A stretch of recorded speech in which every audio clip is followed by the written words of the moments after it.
All right, we're going to review domain and range. Domain is all the possible x values in a relation, and range would be all the possible y values in a relation. So let's look at example 1 to review this. Find the domain and range of the following functions. We're going to use set notation, which is what you would have learned first anyway, so this part will be all review. So the domain is all the possible x values. So if I'm looking at this picture here, these arrowheads mean that graph continues this way. So it's actually going to the left. It's going down as well, but it's going to the left too, which means it's including all of the negative x values. Remember, this is your x-axis, this is your y-axis, okay? It's also going this way and continuing this direction. So it's actually including all of the x values to the right. It includes all the x values that it passed through as well. So it's actually including all of the possible x values.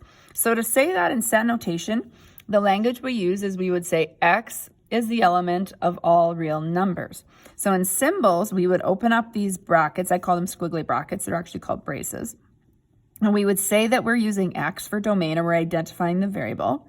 Then we put this line, and it's just saying, we're saying x such that x, and we use this symbol for element of all real numbers. Now, it's kind of a fancy looking R when it's typed. I'm just going to kind of try and mimic it a little bit here.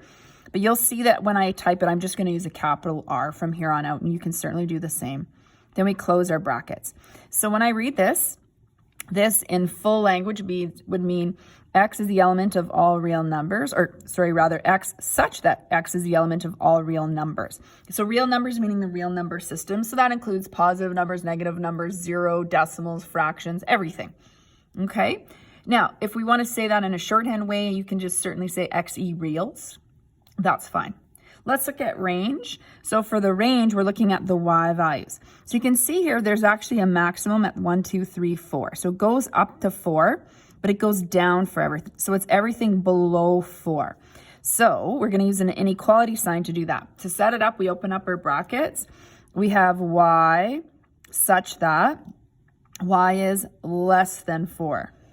Y is less than or equal to 4.